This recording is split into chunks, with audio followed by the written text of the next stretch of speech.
இன்னைக்கு இருக்கக்கூடிய களத்துல ஒரு இளைஞரால ஒரு பெரிய மாற்றத்தை கொடுக்க முடியும். அதுவும் படித்த ஒரு மனிதரால ஒரு நல்ல மாற்றத்தை கொடுக்க முடியுங்கிற ஒரு நம்பிக்கையோட தான் இன்னைக்கு மூத்த தலைவர்கள் ரொம்ப வருஷமா பாரதிய ஜனதா கட்சியில வந்து பணியாற்றிய நிர்வாகிகளும் இன்னைக்கு விலகி வராங்கன்னா, அதற்கு வந்து அண்ணாமலைங்கிற ஒரு தனி நபர் மேல இருக்கக்கூடிய அளவற்ற வீத லீடர்ஸோட அடிப்படையே எல்லாரையும் தலைவராக உருவாக்க நம்ம வந்து பயிற்சி அளிக்கணும். எல்லாருமே தலைவராக மாறணும். எல்லாரும் அரசியல்படுத்தப்படணும். எல்லாருக்கும் அரசியல் களம் எப்படி இருக்குன்றது தெரியணும். அப்ப இன்னைக்கு இருக்கக்கூடிய கட்டமைப்புல தமிழ்நாடு அரசியல் எதை நோக்கி போயிட்டு இருக்குது? யாரை நம்பி பெரும்பாலான தமிழ்நாடு அரசியல் வந்து இயங்குது அப்படிங்கிறது ரொம்ப முக்கியம். அப்ப அதுல நம்ம இன்னைக்கு ஒரு மாற்றத்தை கொடுக்குற ஒரு இடத்துல இருக்கிறோம். தமிழகத்தை பொறுத்தவரை இன்றைக்கு வரைக்கும் திராவிட கட்சிகள் வந்து பாஜகவுக்கு ஒரு முத்திரை குத்திருக்கிறாங்க. எப்படி அவங்க வந்து பேசுறாங்க பாஜகவை, இது வந்து ஒரு மைனாரிட்டிக்கு வந்து எதிரான கட்சி, சிறுபான்மையினரை வந்து அடக்கக்கூடிய ஒரு கட்சி, இது வந்து ஒரு ஹிந்துத்துவ கட்சி. தாவேக்கா வந்து சொல்லுவாங்க திமுக வந்து பாஜகவோட பி டீம்னுவாங்க. இப்ப திமுக எடுத்துக்கிட்டீங்கன்னா தாவேக்கா வந்து பாஜகவோட பி டீம்னு சொல்லுவாங்க. இப்ப அண்ணாமலை அவர்கள் வெளியே வந்திருக்காங்க, இவரை வந்து பாஜகவோட பி டீம்னு சொல்லுவாங்க. அதனால எந்த கட்சி புதுசா ஆரம்பிச்சாலும் அவங்கள விஜய் அவர்கள் அரசியலுக்கு வந்ததுக்கு பிறகாக உங்களுக்கு ஐடியாலஜிக்கல் கொள்கை ரீதியா ஒரு பெரிய மாற்றம் இருக்குதா அப்படின்னு கேட்டா கிடையாது. அவரும் பெரியார் வழியில திராவிட சித்தாந்தத்தை தான் மையப்படுத்தி ஒரு அரசியலை வந்து கொண்டு போய்கிட்டு இருக்காரு விஜய் அவர்கள். அவருக்கு தனிப்பட்ட ஒரு பிரபலப்படுத்த வேண்டிய ஒரு பிஆர் தேவை கிடையாது.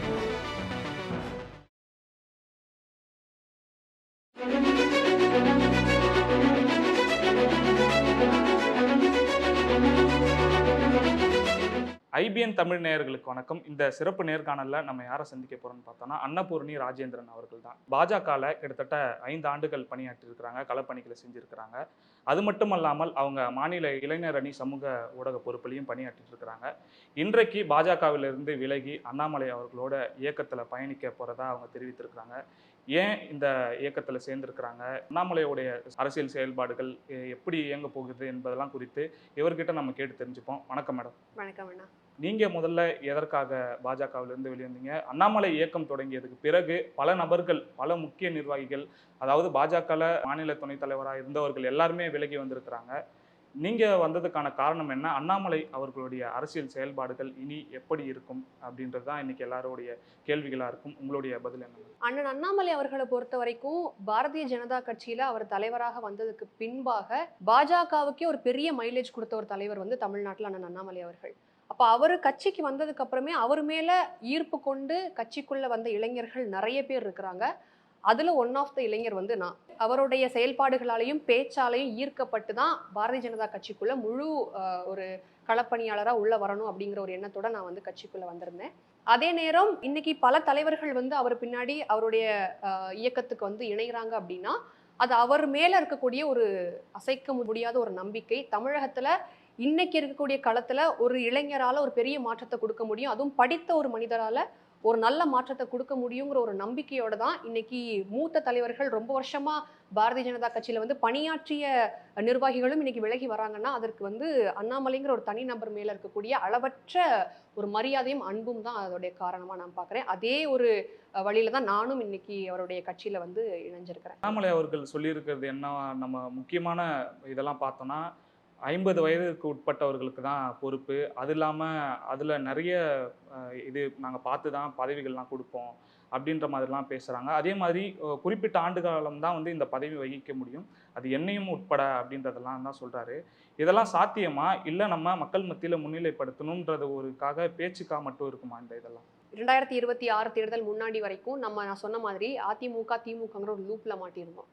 இப்போ அந்த 2 கட்சியிலையுமே நம்ம ஒரு விஷயத்தை பார்க்க முடியும். என்னன்னா திமுக வந்து முழுமையாக டைனாஸ்டி பாலிடிக்ஸ், அதாவது வாரிசு அரசியல்ல வந்து மையப்படுத்தின ஒரு கட்சி. அதிமுகவை பொறுத்த வரைக்கும் புரட்சி தலைவர் புரட்சி தலைவிங்கிற மாதிரியான பெரும் சக்திகள் வந்து ஆண்ட ஒரு கட்சியை வந்து இன்னைக்கு ஒரு எடப்பாடி வந்து இன்னைக்கு அதை வந்து முன்னெடுத்து கொண்டு போறாரு. அப்ப கட்சிக்குள்ளேயே அவங்களுக்கு பல பிரச்சனைகள் வந்து உருவாக்கிட்டு இருக்குது. நிறைய பேர் வெளியே போறாங்க. அண்ணன் செங்கோட்டையன் அவர்கள் வெளியே போனது, அண்ணன் ஓபிஎஸ் அவர்கள் வெளியில போனது, டிடிவி அவர்கள் பிரிந்து வந்தது, இப்படி நிறைய பிரச்சனைகள் வந்து அதிமுகக்குள்ளேயே மையம் கொண்டிருக்கிறதுனால அந்த கட்சி உள்கட்டமைப்பிலே வந்து கொஞ்சம் வலுவிழந்திருக்குதோ அப்படிங்கிற ஒரு பார்வையுமே இருக்குது. இப்ப அதையும் தாண்டி இன்னைக்கு விஜய் அவர்கள் அரசியலுக்கு வந்ததுக்கு பிறகாக உங்களுக்கு ஐடியாலஜிக்கல் கொள்கை ரீதியா ஒரு பெரிய மாற்றம் இருக்குதா அப்படின்னு கேட்டா கிடையாது. அவரும் பெரியார் வழியில திராவிட சித்தாந்தத்தை தான் மையப்படுத்தி ஒரு அரசியலை வந்து கொண்டு போய்கிட்டு இருக்காரு விஜய் அவர்கள். அதுலயும் முக்கியமா இன்றைக்கு ஓட்டு வாக்கு அப்படின்னு வரும்போது விஜய் எப்படி வாக்கு பிரிக்கிறாரு? அவரு ஸ்டார், ஒரு பெரிய ஸ்டார், உச்சத்துல இருந்த நடிகர், அவரே சொல்றாரு. கெரியருடைய உச்சத்துல இருந்து அவர் வெளியில வந்திருக்கிறாரு. அப்போ அவருக்கு தனிப்பட்ட ஒரு பிரபலப்படுத்த வேண்டிய ஒரு பிஆர் தேவை கிடையாது. விஜய்க்கு ஒரு தனி பிஆர் தேவையா? விஜய் வந்து இவங்க யார் தெரியுமா அப்படின்னு சொல்ல வேண்டிய அவசியம் கிடையாது. Vijay is already a star. அவர் ஆல்ரெடி ஒரு சினிமால ஒரு பெரிய நட்சத்திரம். தமிழ்நாடு மட்டும் இல்லாம கேரளா, ஆந்திரா, கர்நாடகா போன்ற மாநிலங்கள்ல கூட சவுத் இந்தியன் ஸ்டேட்ஸ்ல அவருடைய முகத்துக்கு ஒரு பெரிய வேல்யூ இருக்கக்கூடிய ஒரு மனிதர். அதனால விஜயினுடைய அரசியல் வந்து இங்க முழுமையாக அவருடைய முகத்தை சார்ந்த விஜய்ங்கிற ஒரு தனி மனிதனுக்காக வந்த வாக்குகளா தான் இங்க நம்ம பார்க்க முடியும். அப்ப இதுல டைனாஸ்டி அண்ட் கல்ட் பாலிடிக்ஸ், ஒரு சினி ஸ்டாரை மையப்படுத்தின அரசியல், ஒரு சினி கிரேஸ்ல வரக்கூடிய அரசியல், ஒரு மோகத்தில் ஒரு உணர்ச்சி வசப்படுற ஒரு அரசியலை வந்து இதெல்லாம் மாற்றி அமைக்கணுங்கிறது தான் அண்ணாமலை அவர்களுடைய ஒரு எண்ணம். அப்போ dynasty politics and cult politics இந்த ரெண்டத்தையுமே வந்து நம்ம வந்து அடியோட மாத்தணும் அப்படிங்கிற எண்ணத்தினால தான் ஒரு பதவி எல்லாருக்கும் நிரந்தரம் கிடையாது அப்படிங்கிறத அவர் சொன்னார். அதே நேரம் ஒரு தனி மனிதனை வந்து நம்ம இப்போ அண்ணன் அண்ணாமலை அவர்கள்னா அவரை மட்டும் தலைவராக கொண்டு போனா நாளைக்கு அடுத்தது யாரு? அப்போ வீத லீடர்ஸோடைய அடிப்படையே எல்லாரையும் தலைவராக உருவாக்க நம்ம வந்து பயிற்சி அளிக்கணும். எல்லாருமே தலைவராக மாறணும். எல்லாரும் அரசியல்படுத்தப்படணும். எல்லாருக்கும் அரசியல் களம் எப்படி இருக்குன்றது தெரியணும். இதை மையப்படுத்தி அவர் அரசியல் பண்றதுனால அவர் ஒரு புது விதமான அரசியல் கொடுப்பாரு. இதுதான் உண்மையான மாற்றத்துக்கான வழியா என்ன மாதிரி பல இளைஞர்கள் நாங்க வந்து பாக்குறோம். அதாவது தமிழக வெற்றி கழகத்தை நம்ம எடுத்துக்கிட்டோம்னா அவர்கள் வந்து திமுக விசஸ் தாவேகா தான் அப்படின்ற ஒரு ட்ரெண்டை செட் பண்ணாங்க. எப்பொழுதுமே அதை தான் பேசுவார். இனி வரும் காலங்களில் எப்படி இருக்கும், யாருக்கு நேர் எதிரான அரசியலாக இருக்கும், அண்ணாமலை விஜய் அவர்களுக்கா இல்லை திமுக விசஸ் அண்ணாமலை அவர்களுக்கு இருக்குமா? ஏன்னா பாஜகவில் மாநில தலைவராக பொறுப்பேற்றதுக்கு பிறகு திமுகவை கடுமையாக விமர்சனம் செஞ்சவர் அண்ணாமலை அவர்கள். டிஎம்கே ஃபைல்ஸ் அப்படி இப்படின்னு நிறைய வெளிப்படையாக பேசினார். செந்தில் பாலாஜி குறித்து பல இதை பேசிட்டு இருந்தார். தமிழக வெற்றி கழகத்தை விமர்சனம் செய்வாரா இல்லை திமுகவா அதிமுகவை கடுமையான விமர்சனங்கள் செய்வார். எடப்பாடி பழனிசாமி அவர்களை விமர்சனம் செய்யாத நாளே இல்லாத மாதிரி அவர்கள் இல்லாமல் அவங்க கட்சி தலைவர்களையும் விமர்சனம் செஞ்சு இன்னைக்கு மாநில தலைவர் இல்லாமல் இருந்ததுக்கு ஒரு காரணம் அதிமுகன்னு சொன்னாங்க. இதெல்லாம் மையப்படுத்தி ஒப்பிட்டு நம்ம பார்க்கும்பொழுது யாரை நேர் எதிராக ஒப்பீடு செஞ்சு அண்ணாமலை அவர்கள் அரசியல் செய்வார்? அவருடைய அரசியலை நான் முன்னாடி சொன்ன மாதிரி எங்களுக்கு யாரும் காம்படிஷன் இல்லைங்கிறது ஒரு ஸ்டாண்டு. ரெண்டாவது முக்கியமான விஷயம் இது என்னுடைய தனிப்பட்ட பார்வை. எதிரி கொள்கை எதிரின்றத செட் பண்ணிக்கிட்டு தான் தமிழக வெற்றி கழகம் கண்டிப்பா. இப்போ நம்ம கொள்கைகள் என்னங்கிறத வந்து நம்ம ஃபர்ஸ்ட் வந்து கிளாரிட்டி எடுத்துக்கணும். நம்ம இப்போ அதிகாரப்பூர்வமாக அண்ணாமலையினுடைய கொள்கைகள் இன்னும் வெளியாகல, கொள்கை தலைவர்கள் யாருங்கிறது வெளியாகல. இப்போதைக்கு எதை சார்ந்த அரசியல் அப்படிங்கறத மட்டும் தான் சொல்லியிருக்காரு. அப்போ பெருமை மிகுந்த ஒரு தமிழனாக, ஒரு இந்திய குடிமகனாக என்னுடைய அரசியல் இருக்கும். அப்போ மண் சார்ந்த அரசியல், தமிழ் சார்ந்த அரசியலை தான் அவர் முன்வைக்க போறாரு. அப்ப இன்னும் அவருடைய கொள்கைகள் யாரு, கொள்கை தலைவர்கள் யாரு அப்படிங்கறத வந்து நம்ம பொறுமையா இருந்துதான் பார்க்கணும். நம்ம இப்போ ஒரு யூகத்துக்குள்ள நம்ம போக முடியாது. அதே நேரம் என்னுடைய தனிப்பட்ட பார்வை, இது வந்து அதிமுக வந்து இப்போ உள்கட்சி பிரச்சனையின் காரணமாக இப்ப நான் அதை வந்து ஒரு மையப்படுத்தி பேச முடியாது. ஆனா தற்போது ஒரு கட்சி யார் பின்னாடி இருக்குதுங்கிறத பார்க்கணும். இன்னைக்கு திமுக முழுமையாக உதயநிதிக்கு பின்னாடி வர ஆரம்பிச்சிருச்சு. தாவேகா, ஈவன் செங்கோட்டையின் மாதிரியான சீனியர் லீடர்ஸ் உட்பட எல்லாருமே விஜய்க்கு பின்னாடி நிக்க ஆரம்பிச்சிட்டாங்க. அப்ப இந்த ரெண்டு பேருக்கு நடுவுல ஒரு இளம் தலைவர் வந்தா, ஒரு இளைஞருடைய ஒரு சக்தி வந்தா, அவருடைய ஒரு உற்சாகமான ஒரு ஸ்பீச்சோ ஒரு முன்னெடுப்போ வந்துச்சுன்னா தமிழ்நாட்டுல இன்னும் ஒரு சுவாரஸ்யமான அரசியல் களம் உருவாகுங்கிறது என்னுடைய பார்வை. அந்த இடத்துல அண்ணாமலை அவர்கள் பின்னாடி மூத்த தலைவர்களோ எங்களை மாதிரி இளைஞர்களோ நிக்கிறது வந்து ஒரு பெரிய பலம். அப்ப 3 பேருக்குமான ஒரு போட்டியா தான் இங்க ஆகும். இது வந்து விஜய்க்கும் அண்ணாமலை அண்ணனுக்கும் தாண்டி விஜய், உதயநிதி, அண்ணாமலை அண்ணா அப்படிங்கிற மாதிரி ஒரு, ஏன்னா 3 பேருடைய வயசை பார்த்தீங்கன்னா 50 வயதிற்கு உள்ளாக 50 வயதிற்கு உள்ளாக தான் இருக்குதுங்கிறதுனால இப்படிதான் இதை வந்து பார்க்க முடியும். மாறுவோம் மாற்றுவோம்ன்றது தான் மையப்படுத்தி அவங்க அரசியல் செய்ய போறேன்னு சொல்றாங்க. இப்போ என்னெல்லாம் மாற்றணும்னு நினைக்கிறாரு அண்ணாமலை? தமிழகத்தில் என்ன மாற்றம் வேண்டும்? எல்லாருமே மாற்றம் சொல்லிட்டு மையப்படுத்தி வராங்க. இன்னுமா தமிழகம் மாற வேண்டிய சூழல் இருக்குதுன்னு பார்க்குறாரு அண்ணாமலை அவர்கள்? மாறுவோம் மாற்றுவோம்ங்கிறதுல ஃபர்ஸ்ட் வார்த்தை ரொம்ப முக்கியங்கண்ணா. மாறுவோம். இப்போ ஒரு தனி மனிதனுடைய மாற்றம் தான் சமுதாயத்தில் ஒரு மாற்றத்தை உருவாக்கும். கலெக்டிவாக போய் நீங்கள் ஒரு இடத்துல மைக்க பிடிச்சி நான் எல்லாரும் மாறணும் அப்படின்னு சொன்னால் எத்தனை பேர் மாறுவாங்கன்னு நினைக்கிறீங்க? அப்போ மாற்றம்ங்கிறது சுயத்திலிருந்து உருவாகணும். நான் முதல்ல மாறணும். நான் மாறுறதன் காரணமாக என்னை பார்த்து ஒரு 10 பேர் மாறுவாங்க. அப்படிதான் ஒரு சமுதாயம் வந்து மாற்றத்தை நோக்கி போகும். இப்போ மாறுவோம் மாற்றுவோங்கிறத அவர் கொண்டு வந்ததுக்கான காரணம், தமிழ்நாட்டில் இன்னைக்கும் நீங்க பாத்தீங்கன்னா இப்போ தாவேகா ஆட்சிக்கு வந்து 1.5 மாதங்கள் தான் இருக்கிறதுனால இப்படி நீங்க ரெவல்யூஷன் பண்ணலையா அப்படின்னு நம்ம அவங்கள பார்த்து கேள்வி கேட்க முடியாது. அவங்களுடைய ஆட்சிக்கு நம்ம இன்னும் கொஞ்சம் கூட டைம் கொடுக்கணும். இன்னும் முழுமையா அவங்க என்னென்ன பண்றாங்கன்றத பார்க்கணும். அப்போ ஒரு பெண்களுக்கு எதிரான பாலியல் வன்கொடுமைகள் நடக்காம இருக்குதா? லா அண்ட் ஆர்டர் கட்டுப்பாட்டுக்குள்ள தான் இருக்குதா, இன்னைக்கு கொள்ளைகள் நடக்காம இருக்குதா, போதைப் பொருட்கள் புழங்காம இருக்குதா, இல்ல இன்னைக்கு டாஸ்மாக் எல்லாத்தையும் முழுமையா மூடிட்டாங்களா, இன்னைக்கு குடிப்பழக்கத்துக்கு அடிமை ஆகலையா, இப்படி எல்லா விதமாகவும் சமுதாயம் வந்து ஒரு பாதிப்புக்குள்ள தான் இருக்குது. இனி வரும் காலங்கள்ல தான் தமிழக வெற்றி கழகம் இதுக்கான என்ன முடிவுகள் எடுக்க போறாங்கன்றது தெரிய வரும். இன்னைக்கு சிங்கப்பெண் அதிரடி படையை வந்து இப்ப சமீபத்துல வந்து அவர் வந்து அமல்படுத்தியிருக்கிறாரு. அமல்படுத்தியிருக்கிற வரைக்கும் நம்ம வரவேற்கணும். அதுலலாம் மாற்று கருத்தே கிடையாது. ஆனா அது சக்சஸ்ஃபுல்லா அப்படிங்கிறது உடனே சொல்ல முடியுமா? அதுக்கு நம்ம வந்து ஒரு டைம் குடுக்கணும். அதுக்கு கொஞ்சம் கால அவகாசம் எடுக்கும். அப்ப இதெல்லாம் வச்சு தான் நம்ம வந்து ஒரு அரசியல முன்வைக்க முடியுமே தவிர்த்து, மாற்றமே தேவையில்லையா தமிழகத்துக்கு நம்பர் 1 மாநிலமான்னு கேட்டா கிடையாது. கடந்த 5 ஆண்டுகள் திமுக ஆட்சியில பார்த்தீங்கன்னா, கொடூரமான பிரச்சனைகள் இருக்குது. பெண்களுக்கு எதிரான பாலியல் வன்கொடுமைகள் வந்து பல சதவிகிதம் உயர்ந்திருக்குது. போதை பழக்கங்கள் உயர்ந்திருக்குது. எத்தன மருந்து மாத்திரைகள வந்து உங்களுக்கு கையகப்படுத்தியிருக்காங்கன்றது நம்ம நியூஸ்ல பார்க்குறோம். அப்ப இந்த அளவுக்கான பிரச்சனைகள் இருந்திருக்கு. அது 1 1/2 மாசத்துல சரியாயிருக்குமான்னு கேட்டா கண்டிப்பா கிடையாது. அப்ப இது எல்லாத்தையுமே மையப்படுத்தின ஒரு மாற்று அரசியல் வேணும்னு நினைச்சு தான் அண்ணா அண்ணாமலை அவர்கள் இப்ப இந்த களத்துல இறங்குறாங்க. மாறுவோம் மாற்றுவோம் சொல்லும் பொழுதே நிறைய சமூக வலைதளங்கள்ல அண்ணாமலை மீது வைக்கக்கூடிய விமர்சனம் என்னவாக இருக்குதுன்னா, அப்பவே வந்து அவர் மேல நிறைய விமர்சனம் ரஃபேல் வாட்ச்ல இருந்து அவர் தனியா நிலம் வாங்கப்பட்டது, இந்த மாதிரியான இது இருக்கும்பொழுது இவர் எப்படி மாற்றத்தை கொடுப்பாரு? அப்படி தனிப்பட்ட இதுலயே அவர் சரியா இல்லையே அப்படின்ற கேள்விகளை சமூக வலைதளங்கள்ல முன்வைக்கிறாங்க. விமர்சனங்கள் யாரு எந்த கட்சியை விட்டு விலகினாலும் விமர்சனம் வைக்கிறது வந்து நடக்கும். இப்போ திமுகல இருந்து ஒருத்தங்க விலகினாலும் விமர்சிப்பாங்க, அதிமுகல இருந்து விலகினாலும் விமர்சிப்பாங்க, தாவேக்கால இருந்து விலகினாலும் விமர்சிப்பாங்க, பாஜகல இருந்து விலகினாலும் விமர்சிப்பாங்க. அப்போ விமர்சனம்ங்கிறது ஒரு கட்சி அவங்களுடைய நிலைப்பாட்டுல அவங்க உறுதியா இருக்காங்கன்றத காட்டுறதுக்கு வெளியேறியவங்களை பார்த்து விமர்சிக்கிறது இயல்புதான். அப்ப இந்த விமர்சனங்கள் எல்லாம் வச்சு ஒரு தனி மனிதனை வந்து நீங்க வந்து குறைச்சு மதிப்பிட்டுற முடியுமா? இந்த விமர்சனம் என்ன எப்படின்றது பார்க்க வேண்டிய சூழல் இருக்குல்ல.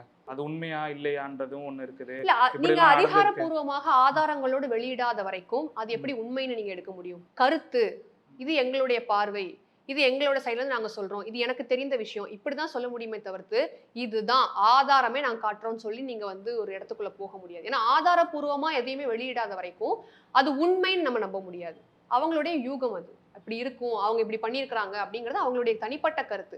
அது வந்து அண்ணாமலை அவர்களுடைய திறமையையும் அவருடைய செயல்பாட்டையும் குறைக்குமான்னு கேட்டா கிடையாது. இன்னைக்கு அண்ணாமலை அவர்கள் இயக்கமா இன்னைக்கு தொடங்கி இருக்கிறாரு. இது நாளடைவில் கட்சியா மாறும்ன்றதையும் சொல்லியிருக்கிறாங்க. ஆனா இன்னைக்கு அவர் ஆரம்பிச்சதுக்கான விமர்சனங்கள் என்னவாக இருக்குதுன்னா, அவருக்கு பாஜகல சரியான அங்கீகாரம் கொடுக்கல, பொறுப்புகள் பதவிகள் எதுவுமே வழங்காத ஒரு காரணத்தினால தான் இன்னைக்கு இயக்கமா தொடங்கி இருக்கிறாரு, அந்த மாதிரிலாம் சொல்றாங்க. உண்மையில இந்த இயக்கம் நாளடைவில் கட்சி என்பது வந்து மக்கள் நலன் சார்ந்ததா, இல்லை இன்னைக்கு இப்படி பிரச்சனைனாலே இவர் வந்து இப்படி புது இயக்கத்தை தொடங்கிட்டாருன்னு நம்ம அப்படி எடுத்துக்க முடியுமா? ஒரு பிரச்சனையின் காரணமா ஒரு கட்சி ஆரம்பிக்கணும் அப்படின்னா இன்னைக்கு வந்து தமிழ்நாட்டுல வந்து ஒரு ஒரு தெருவுக்கும் ஒரு கட்சி தேவைப்படும். ஏன்னா ஒவ்வொரு கட்சியிலுமே வந்து உள்கட்சி பிரச்சனைகள் நிறைய இருந்துட்டு தான் இருக்குது. பெரும்பாலான கட்சிகள்ல வந்து முக்கிய தலைவர்களுக்குள்ளேயே நிறைய பிரச்சனைகள் போய்கிட்டு தான் இருக்குது. அப்ப அதை ஒரு மையப்படுத்தி ஒரு அரசியல் கட்சி அவர் ஆரம்பிப்பாருன்னு கேட்டா நிச்சயமா கிடையாது. அப்ப நீங்க கேட்ட மாதிரி அதிருப்தி இருந்துச்சா, அது அவரே வெளிப்படையா சொல்லியிருக்கிறாரு. 18 மாதங்கள் மன உளைச்சல்ல தான் இருந்து இன்னைக்கு பாஜக விட்டு வெளியே வந்திருக்குங்கிறது அவருடைய ஸ்டேட்மெண்ட்லயுமே அது இருக்குது. இப்ப அது நமக்கு வந்து ரொம்ப முக்கியமான விஷயமான்னு கேட்டா கிடையாது. இன்னைக்கு அவர் ஒரு முன்னெடுப்பு எடுத்து ஒரு கட்சியாவோ ஒரு இயக்கத்தையோ ஒரு ஆரம்பிச்சிருக்கிறார் அப்படின்னா அவருடைய செயல்பாடுகள் என்ன, அவர் எதை நினைச்சு ஆரம்பிக்கிறார் அப்படிங்கிறது தான் ரொம்ப முக்கியமான ஒரு விஷயம். அவருடைய ஸ்டேட்மெண்ட்லயோ காணொலி பதிவுகள்லயோ அவர் சொல்லக்கூடிய விஷயம் இளைஞர்களை மையப்படுத்தணும். அப்ப இன்னைக்கு இருக்கக்கூடிய கட்டமைப்புல தமிழ்நாடு அரசியல் எதை நோக்கி போயிட்டு இருக்குது, யாரை நம்பி பெரும்பாலான தமிழ்நாடு அரசியல் வந்து இயங்குது அப்படிங்கிறது ரொம்ப முக்கியம். அப்ப அதுல நம்ம இன்னைக்கு ஒரு மாற்றத்தை கொடுக்குற ஒரு இடத்துல இருக்கிறோம், ஒரு படித்த மனிதரா இருக்கிறோம். அப்ப நம்மளால இங்க என்ன பண்ண முடியும்? ஐபிஎஸ்ஸா ஒர்க் பண்ணிருக்கிறோம், சட்டம் தெரியும், லா அண்ட் ஆர்டர் எப்படி கண்ட்ரோல் பண்ணணும்ன்றது தெரியும். அப்ப இதெல்லாம் தெரிஞ்ச ஒரு மனிதர் வந்து ஒரு கட்சி பிரச்சனைக்காக ஒரு கட்சி ஆரம்பிப்பாரான்னு கேட்டா அது வந்து கிடையாதுன்னு தான் என்னுடைய கருத்து. மக்கள் நலன் சார்ந்த ஒரு அரசியலை கொடுக்கணும், இளைஞர்களை வந்து அரசியல் படுத்தப்படணும் அப்படிங்கிற ஒரு எண்ணத்தோட தான் அவர் வந்து இந்த இயக்கத்தை தொடங்கியிருக்காருன்னு தான். மக்கள் நலன் சார்ந்துனா அதை பாஜகல இருந்து செஞ்சிருக்கலாம்ல, ஏன் அங்கிருந்து வெளிவந்து செய்யணுன்ற ஒரு கேள்வி திரும்ப திரும்ப முன் வச்சுக்கிட்டே இருக்கிறாங்க. தமிழகத்தை பொறுத்தவரை இன்றைக்கு வரைக்கும் திராவிட கட்சிகள் வந்து பாஜகவுக்கு ஒரு முத்திரை குத்தி இருக்கிறாங்க. எப்படி அவங்க வந்து பேசுறாங்க பாஜகவை, இது வந்து ஒரு மைனாரிட்டிக்கு வந்து எதிரான கட்சி, சிறுபான்மையினரை வந்து அடக்கக்கூடிய ஒரு கட்சி, இது வந்து ஒரு ஹிந்துத்துவ கட்சி, இது வந்து தமிழ்நாட்டுக்கு துரோகம் செய்யக்கூடிய ஒரு கட்சி, இது தமிழ் மக்களை வந்து அழிக்கக்கூடிய ஒரு கட்சிங்கிற மாதிரி ஒரு பிம்பம் இருக்குது. அப்போ தமிழ்நாட்டுல ஒரு பிம்பத்தை, அதாவது பிஜேபி மேல இருந்த ஒரு பிம்பத்தையே உடைச்சு 2024 தேர்தல்ல வந்து 2 டிஜிட்டுக்கான ஒரு ஓட்டு சதவீதத்தை வந்து பிஜேபிக்கு கொடுக்குற ஒரு அளவுக்கு அவர் வந்து மக்கள் கிட்ட வந்து சென்றடைஞ்சிருக்காருன்னா அதுவே ஒரு பெரிய மாற்றம். இன்னைக்கு இருக்க கட்டமைப்புக்கு விஜய், உதயநிதி, அப்புறம் இன்னொரு இளை தலைவர்கள் வேணும் அப்படிங்கிறது வந்து இளைஞர்களாகிய எங்களுடைய ஒரு பார்வை. இப்போ பாஜகவுல வந்து அந்த ஒரு வாய்ப்பு அண்ணாமலை அவர்களுக்கு மறுக்கப்பட்டதன் காரணமாக இவர் இன்னைக்கு தலைவரா வந்தா நல்லா இருக்கும் அப்படிங்கிறது வந்து ஒரு சுயநலம் கிடையாது, ஒரு பொதுநலம். இது வந்து முழுக்க முழுக்க ஒரு பொதுநலம். ஏன்னா நம்ம ஒரு மாற்றத்தை உருவாக்கணும் அப்படின்னா நம்ம அந்த இடத்துல இறங்கி வேலை செய்யணும் அப்படிங்கிறது என்னுடைய ஒரு தனிப்பட்ட கருத்து. அந்த ஒரு எண்ணம் இருக்கக்கூடிய ஒரு இளைஞரா இன்னைக்கு அவர் ஒரு இயக்கத்தை தொடங்கி இருக்கிறாரு. இது பாஜகவில் இருந்து செஞ்சாலும் சரி, தனிப்பட்ட முறையில் செஞ்சாலும் சரி, பொதுமக்களுக்கு செய்யக்கூடிய நலன் வந்து நலன் தான். இளைஞர்களை மையப்படுத்தி அரசியலுங்கிறதுனால கூட அவர் தனியா வந்து இதை வந்து பண்ணியிருக்கலாம். நீங்க குறிப்பிடும் பொழுது என்ன சொல்றீங்கன்னா, பாஜக மீது பல விமர்சனங்களை இருக்கக்கூடிய திராவிட கட்சிகள் தமிழகத்துல தொடர்ச்சியா வைக்குதுன்னு சொல்லி, இன்னைக்கு அண்ணாமலை கட்சி இயக்கம் தொடங்கியதுக்கு பிறகு என்ன சொன்னாங்கன்னா, பாஜகவுக்கும் இவருக்கு ஆரம்பிக்க போற கட்சிக்கும் எந்த வேறுபாடும் இருக்காது, அதனால அண்ணாமலை அவர்கள் பாஜகவின் பி டீமா தான் செயல்படுவார்னு சொல்லி குறிப்பிடுறாங்க. பாஜக வந்து இந்த டீம் ஆரம்பிக்கிற ஒரு ஹப்பு மாதிரி ஆயிடுச்சு இப்போ தமிழ்நாட்டுல வந்து. ஏன்னா தாவேக்காலன்னு சொல்லுவாங்க, திமுக வந்து பாஜகவோட பி டீம்னுவாங்க. இப்போ திமுக எடுத்துக்கிட்டிங்கன்னா தாவேக்கா வந்து பாஜகவோட பி டீம்னு சொல்லுவாங்க.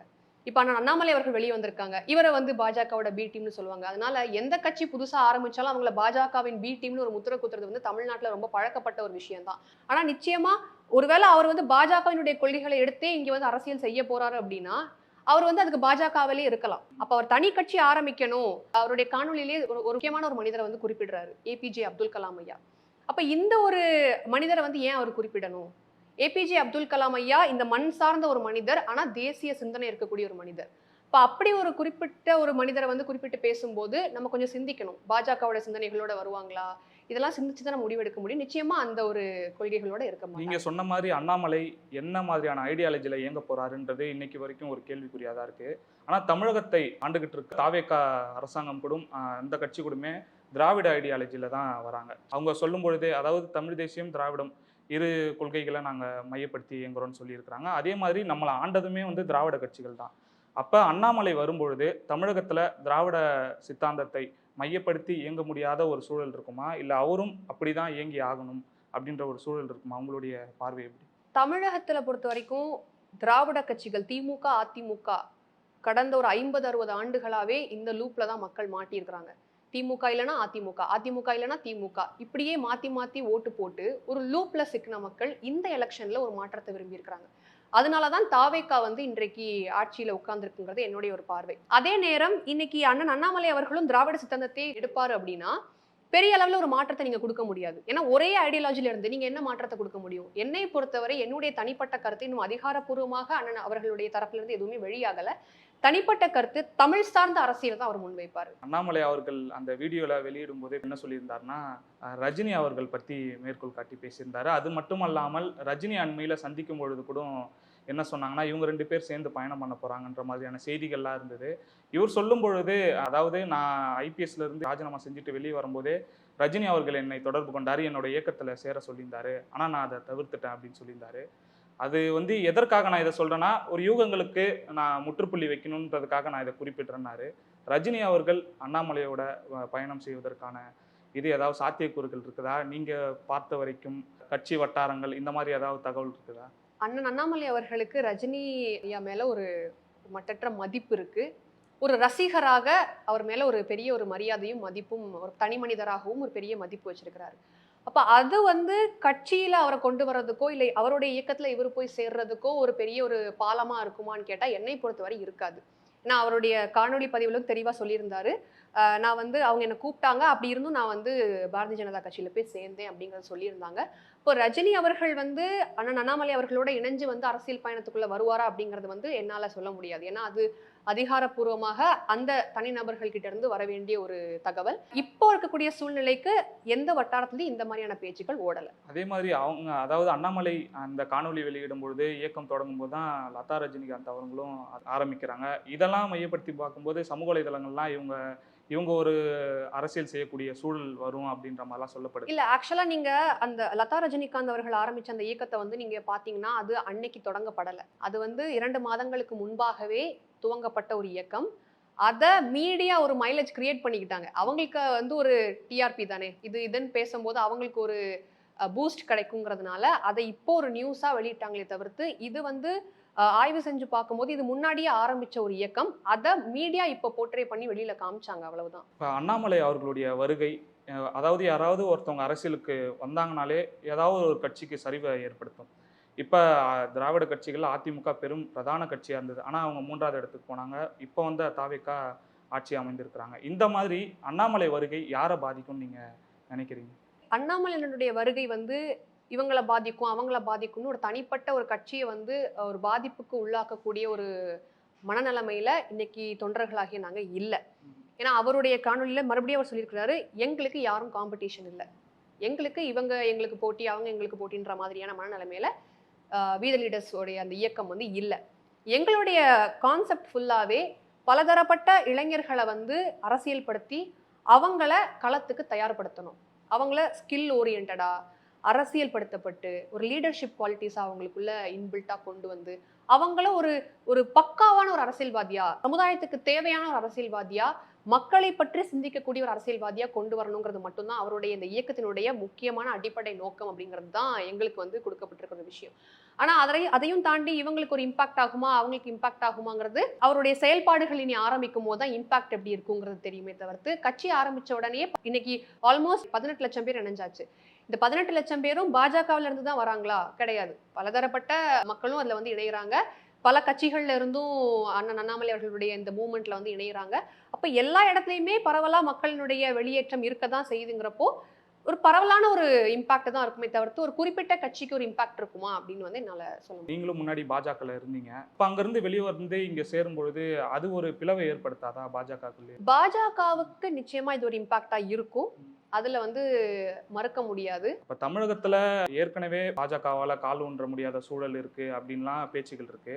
அதற்கு அண்ணாமலை வழிவகுத்துறது மாதிரி இல்லையா இந்த சூழல்? இல்ல அது வந்து நீங்க தமிழகத்துல பாஜக காலூன்ற முடியாதுங்கிறத அந்த பிம்பத்தை உடைச்சவரே அண்ணாமலை அவர்கள் தான். அந்த பிம்பத்தை முற்றிலுமா தகர்த்து இன்னைக்கு ஒரு 12% அதுவும் இருபெரும் கட்சியினுடைய கூட்டணி இல்லாம, நம்ம அதுதான் ரொம்ப முக்கியமான விஷயம். அதிமுக திமுகங்கிற கூட்டணியே இல்லாம இந்த ஒரு ஓட்டு சதவீதத்தை பாஜகவுக்கு வாங்கி கொடுத்த ஒரு தலைவர் அண்ணாமலை அவர்கள் தான். அப்ப சில காரணங்களால ஒரு சூழ்நிலையின் காரணமாக இன்னைக்கு ஒரு கட்சி ஆரம்பிச்சிருக்காரு. நிச்சயமா இது வந்து பாஜகவுக்கு ஒரு பெரிய இம்பாக்டா தான் இருக்கும். அதுல இருந்து ஒரு கட்சிகள் அவங்க தலைவர்கள் இருக்கிறாங்க, அவங்க அதுல இருந்து அடுத்தடுத்த களப்பணிகள் செஞ்சு மீண்டு வருவாங்கங்கிறது ஒரு பக்கம். எங்களுடைய நோக்கம் முழுமையாக வி த லீடர்ஸ்க்கு அப்புறம் அது ஒரு சில மாதங்களுக்கு பிறகு ஒரு கட்சியாக மாற இருக்குது. எங்களுடைய நோக்கம் ஃபுல்லா எங்களுடைய தலைவர் வழியில நாங்க எங்களுடைய கட்சி சார்ந்த வேலைகளை தான் செய்வோமே தவிர்த்து வேற எதுவும் இல்லை. இப்போ விஜய் அவர்கள் வரும்பொழுதே இந்த மாதிரி தவறான எண்ணங்கள் இருந்தால் அதெல்லாம் எரேஸ் பண்ணுறங்க அப்படின்றதெல்லாம் தான் அவர் சொல்லிட்டு பொறுப்பேற்கும் போதே அதை தான் சொல்லியிருந்தாரு. அதே மாதிரி தான் உங்களுடைய நிலைப்பாடும் நம்ம அப்படி எடுத்துக்கலாமா? திராவிட கட்சிகள் செஞ்ச ஊழல் மாதிரியோ இல்லை மற்ற இப்போ ஒரு பொறுப்புக்கு வந்தால் நம்ம இதை சம்பாதிக்கலாம் அதை சம்பாதிக்கலான்றது தான் இன்றைக்கி எல்லாரோட எண்ணமாக இருக்குது. இப்போ இந்த வி லீடர்ஸில் இருக்கக்கூடியவர்களாக இருக்கட்டும், நாளடைவில் கட்சியாக இருக்கிறவங்களுக்கு இந்த மாதிரியான எண்ணமே இருக்காது அப்படின்றத நம்ம எடுத்துக்கலாமா? ஆனால் அண்ணாமலை அவர்கள் ஒரு காணொலியில் சொல்லியிருக்கிறாரு, வி த லீடர்ஸ் மூவ்மெண்ட்ல வந்து சேரக்கூடியவங்க எல்லாருக்குமே ஒரு பயிற்சி அளிக்கணும். அப்போ எப்படி நீங்கள் பயிற்சி அளிக்க முடியும்? ஒரு பொதுக்கூட்டமோ ஒரு மாநாடோ போட்டு பயிற்சி அளிச்சா அது எத்தனை பேர் அதை மும்முரமாக கேட்பாங்கன்றது ஒரு கேள்விக்குறி. இப்போ அவர் என்ன சொல்றாரு, கோயம்புத்தூர்ல ஐயா APJ Abdul Kalam centre of ethics and பாலிடிக்ஸ்னு ஒரு சென்டரை உருவாக்குறாங்க. எதுக்கு? அரசியல் படுத்துறதுக்கு. இங்கே வி த லீடர்ஸ்ல சேர்ந்து நாளைக்கு ஒரு மக்கள் பிரதிநிதியாக மாறணும், நாளைக்கு நான் மக்கள் பணி செய்யணும், பொது சேவை செய்யணும்னு நினைக்கக்கூடிய கேண்டிடேட்டா நான் மாறணும் அப்படின்னு நினைக்கக்கூடிய இளைஞர்களுக்கோ நிர்வாகிகளுக்கோ ஒரு அரசியல் பயிற்சி மாதிரி ஒரு ஸ்கில் டெவலப்மெண்ட் ட்ரைனிங் மாதிரி கொடுக்குறோம். அப்போ இங்கே என்னெல்லாம் நம்ம சொல்லி தருவோம்? இதில் வந்து நீங்கள் ஊழல் பண்ணுங்க, நீங்கள் இப்படி பண்ணுங்க, கண்டிப்பாக அதை சொல்லித்தர மாட்டோம். மக்கள் சார்ந்த மக்கள் நலன் சார்ந்த நல்ல விஷயங்கள் அங்கே கருத்துக்கள் வந்து பகிரப்படக்கூடிய சூழ்நிலையில மாற்றங்கள் உருவாகும் அப்படிங்கிறது எங்களுடைய நம்பிக்கை. ஒருத்தர் தான் பார்க்கணும் மேடம், மாற்றங்கள் எப்படி உருவாக போகுதுன்றது. நிச்சயமாக உருவாகும் அப்படிங்கிறது எங்களுடைய நம்பிக்கை மற்றும் உறுதியாக நாங்கள் அதை வந்து சொல்ல முடியும். பல்வேறு கருத்துக்களை பகிர்ந்திருக்கீங்க. பொறுமையாக பார்ப்போம் அண்ணாமலை அவர்களுடைய அரசியல் அடுத்தடுத்த கட்ட நகர்வுகள் எப்படி இருக்கின்றது. மீண்டும் ஒரு நேர்காணலை சந்திப்போம் மேடம். மிக்க நன்றி. மாறுவோம், மாற்றுவோம்.